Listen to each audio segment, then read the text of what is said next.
تو یہ باتیں یاد رکھیے. ان اللہ علی کل شیء قدیر, اللہ ہر چیز پر قادر ہے. جی ہر چیز پر قادر ہے. اللہ نے فرمایا, کیا بات کہی گئی ہے, سبحان اللہ. فاذکرونی اذکرکم واشکروا لی ولا تکفرون. اس آیت پر ہم ٹھہرتے ہیں. تم مجھے یاد کرو میں تمہیں یاد کروں گا. ہماری کیا حیثیت ہے, ہماری کیا اوقات ہے. ابھی دیکھیں کیسا علم رکھنے والا ہے, کتنا پاورفل ہے وہ. وہ کہہ رہا ہے تم مجھے یاد کرو تو میں تمہیں یاد کروں گا, تم میرا ذکر کرو میں تمہارا ذکر کروں گا. اس سے بڑا شرف اور کیا ہو سکتا ہے کہ رب تعالیٰ کسی کو یاد کریں. ہم یاد کریں تو ایک بات ہے, لیکن کمال یہ ہے, شرف یہ ہے کہ رب تعالیٰ آپ کو یاد کریں. اللہ فرما رہا ہے کہ تم مجھے یاد کرو میں تمہیں یاد کروں گا. اس سے بڑا شرف کیا ہو سکتا ہے کہ اللہ تمہیں یاد کرے. اور اللہ تمہیں کب یاد کرے گا, جب تم اس کو یاد کرو گے. فاذکرونی اذکرکم واشکروا لی ولا تکفرون. انسان کی حیثیت, اس کی اوقات دیکھو. اس کے بعد رب تعالیٰ فرما رہے ہیں کہ تم مجھے یاد کرو میں تمہیں یاد کروں گا. اللہ کسی کو یاد کرے, کتنی بڑی بات ہے. اس سے بڑی بات, اس سے بڑا شرف کیا ہو سکتا ہے. اور ذکر ہی اس کا ذریعہ ہے کہ اللہ تمہیں یاد کرے.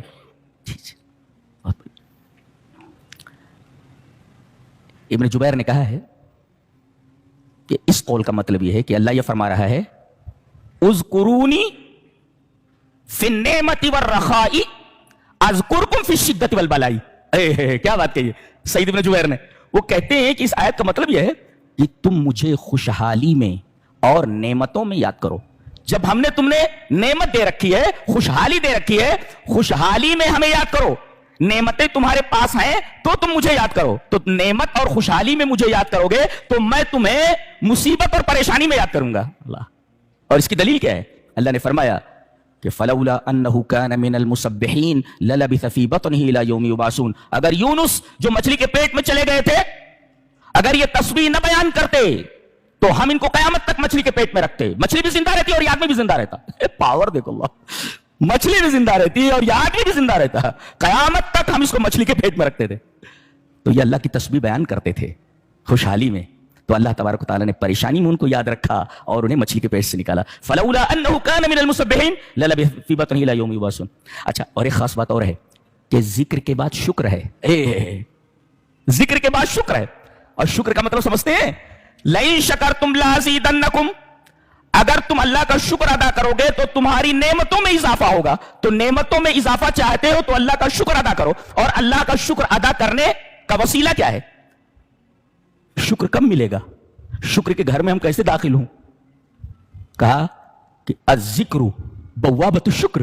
مفسر نے لکھا کہ الذکر بوابۃ الشکر, کہ ذکر یہ شکر کا گیٹ ہے.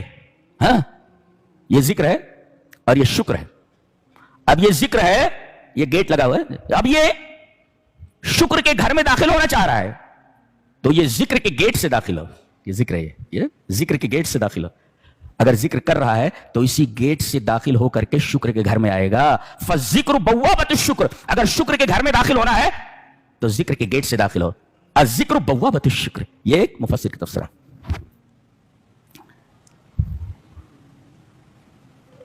اور اس کے بعد شکر کو صبر کے ساتھ ملا دیا. ذکر کرو تو شکر تمہیں حاصل ہوگا. اچھا, اور اگر تم شکر کرتے ہو, شکر تو شکر کے ساتھ صبر لگا دیا گیا. اور نبی کریم صلی اللہ علیہ وسلم نے فرمایا کہ مومن ہر حال میں خیر حاصل کرتا رہتا ہے. اگر مصیبت آئے تو صبر کرتا ہے اور نعمت ملے تو شکر کرتا ہے. یہی دو حالتیں ہو سکتی ہیں. تو شکر کے بعد صبر کو لایا گیا. فاذکرونی اذکرکم واشکروا لی ولا تکفرون یا ایھا الذین آمنوا استعینوا بالصبر. صبر لگے, یعنی ذکر کے ساتھ شکر اور شکر کے ساتھ صبر. ترتیب دیکھ رہے ہیں, ترتیب کتنی خوبصورت ترتیب ہے. مصیبت آئے تو مومن صبر کرتا ہے اور اگر خوشحالی آئے تو شکر کرتا ہے. مومن ہر حال میں خیر ہی حاصل کرتا رہتا ہے. اچھا, صبر اور صلاۃ میں کیا ربط ہے؟ یہ دیکھیں ربط دیکھیں بھائی, صبر ہے اور نماز ہے. کہتے ہیں کہ ربط یہ ہے کہ بالصبر قوت القلب وبالصلاۃ قوت البدن وبہما یستدفع کل شر ویستجلب کل خیر. کیا مفسر نے بھی کیا تفسیر کیا ہے, کیا بولتا ہے کہ صبر سے دل کو قوت ملتی ہے اور نماز سے بدن کو قوت ملتی ہے, اور جس کا دل اور بدن دونوں قوی ہو جائیں تو ہر شر کو دور کیا جا سکتا ہے اور ہر خیر کو حاصل کیا جا سکتا ہے. کیا تبصرہ ہے دیکھیں. بالصبر قوت القلب وبالصلاۃ قوت البدن وبہما یستدفع کل شر ویستجلب کل خیر. اللہ یہ اس وجہ سے صبر کو اور صلاۃ کو ایک ساتھ لایا گیا. اس کے بعد یہ فرمایا گیا جو اللہ کی راہ میں قتل کر دیے گئے انہیں مردہ مت کہو. مردہ مت کہو. اچھا پھر کیا کہا جائے ان کو؟ پھر کیا کہا جائے؟ تم مر گئے نا تو مردہ نہ کہا جائے, کیا کہا جائے؟ بولے انہیں شہید کہا جائے.